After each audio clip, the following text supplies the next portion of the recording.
Hi everyone.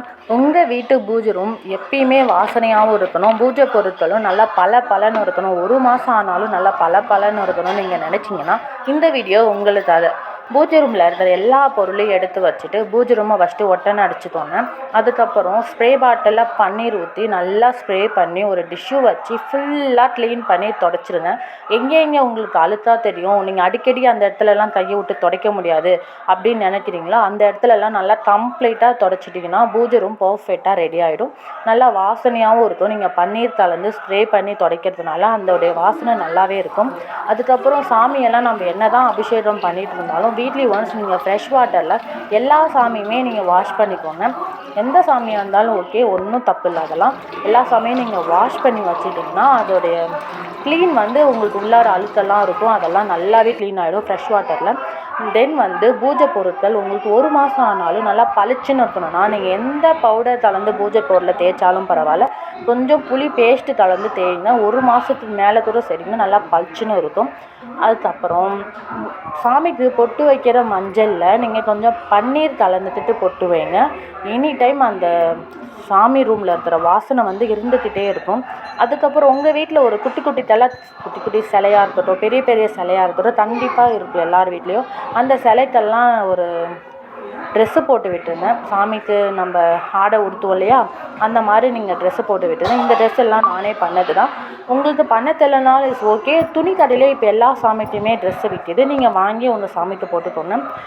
அப்புறம் ஃபோட்டோக்கெல்லாம் ஒரு பொட்டு வைக்க பாருங்கள். முடிஞ்ச அளவுக்கு பெரிய பொட்டாக ஒரே பொட்டு வைக்க பாருங்கள். ஒரு ஃபோட்டோவிலே இப்போ நிறைய சாமி இருக்கும், நீங்கள் எல்லா சாமிக்கும் பொட்டு வச்சிங்கன்னா அடிக்கடி பூ மாற்றுறப்பையாக இருக்கட்டும், இல்லை அடிக்கடி நம்ம ஃபோட்டோவில் கை போடுறப்ப அந்த பொட்டு விழுந்து பூஜை ரூம் அழுக்காகிட்டே இருக்கும். ஸோ முடிஞ்ச அளவுக்கு ஒரே பொட்டு பெரிய பொட்டாக வச்சு ட்ரை பண்ணி பாருங்கள். அதுக்கப்புறம் சாமி எந்த ஒரு பெண் சாமியாக இருந்தாலும் அதுக்கு மாங்கல்யம் நம்ம வைக்கணும். எனக்கு மாங்கல்யம் கோல்டுலலாம் வைக்கல, நான் மஞ்சள் தான் தட்டி வச்சுருக்கேன். அந்த மஞ்சளில் குங்குமம் வச்சுக்கோங்க. விளக்கு வைக்கிற தட்டுக்கு அடியில் நீங்கள் என்ன பண்ணுங்கள், அந்த தட்டில் அரிசி மஞ்சள் கலந்து ப்ளஸ் ₹1 காயின்ஸ் இல்லை ₹2 காயின்ஸ் வச்சு நீங்கள் விளக்கு இல்லை சாமி வைக்கிற மாதிரிக்குன்னா அதுலேயும் அந்த மஞ்சள் கலந்த அரிசியை வச்சு சாமி வைக்கிறது, இந்த மாதிரி விஷயத்தெல்லாம் ட்ரை பண்ணி பாருங்கள். பூஜை ரூம் நல்லா பாசிட்டிவ் எனர்ஜியோடு இருக்கும். அதுவும் இல்லாமல் சாமிக்கு கீழே அரிசி இருக்கிறப்ப நம்ம வீட்டில் எனி டைம் அந்த அன்னலட்சுமியும் நம்ம வீட்டில் குறையவே மாட்டாங்க, நீங்கள் சாமிக்கு கீழே அந்த மாதிரி அரிசி வைக்கிறப்ப. அதுக்கப்புறம் தீர்த்த சொம்பு, மெயினே தீர்த்த சொம்பு தான். தீர்த்த சொம்பு நம்ம வெளியே தண்ணி மட்டும் வச்சு வைப்போம், அந்த மாதிரி வைக்காமல் கொஞ்சமாக பச்சை கற்பூரம் துளசி இலை வச்சு வைங்க. இல்லையா ஒன்றுமே இல்லையா மஞ்சத்தூள் மட்டும் ஒரு சிட்டியில் கலந்து வைங்க, அதுவே ரொம்ப நல்லது. தீர்த்த சொம்பை ட்ரை பண்ணி பாருங்கள். வெறும் தண்ணி மட்டும் வச்சிடாதீங்க.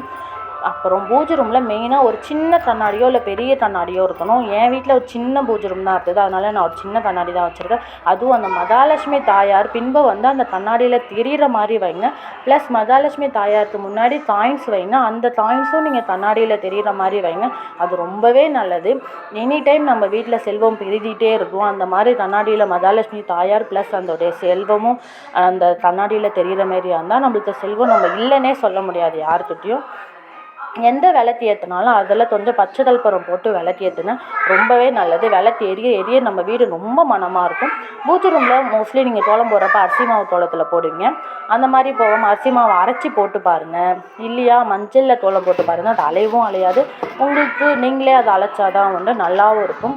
பூஜை பொருட்கள் எல்லாம் ஒரே டப்பாவில் போட்டு எடுத்து அதை போட்டு இது பண்ணாமல் தனித்தனி கண்டெய்னரில் போட்டு பாருங்கள். எல்லாத்துக்கும் ஒரு டப்பா எடுத்து போட்டு பார்த்துட்டிங்கன்னா உங்களுக்கு எடுக்கிறதுக்கும் வசதியாக இருக்கும். பூஜை பண்ணுறப்ப அது கரெக்டாகவும் இருக்கும். உங்களுக்கு அடிக்கடி கோயிலுக்கு போவோம், அந்த கோயிலில் கொடுக்குற பிரசாதத்தெல்லாம் அப்படியே கவராக நம்ம பூஜை ரூமில் எடுத்து வச்சுருவோம். அது அப்படியே பார்த்தவே கொஞ்சம் நெகட்டிவாகவும் இருக்கும், அது ஒரு இடத்தையும் அடைச்சிட்டு இருக்கும். அந்த மாதிரி வைக்கும் அந்த பிரசாதத்தை நீங்கள் அதில் கொட்டி வச்சு பூஜை ரூமில் வச்சு பூஜை பண்ணிவிட்டு முடிச்சிட்ட பாரு நம்ம அதை இட்டுட்டு வந்தோம்னா பிரசாதமும் காலியாகிடும், பூஜை ரூமும் பார்க்க நீட்டாக இருக்கும். என்னுடைய பூஜை ரூம் ப்ளஸ் அந்த பூஜை பொருட்கள் எல்லாம் நான் இப்படி தான் க்ளீன் பண்ணுவேன். என்னுடைய வீடு எனி டைம் மனமாகவே இருக்கும். உங்களுக்கு பிடிச்சிருந்தா ஃபாலோ பண்ணிக்கோங்க. ஓகே எவ்ரிவன், இன்னொரு வீடியோவில் பார்க்கலாம்.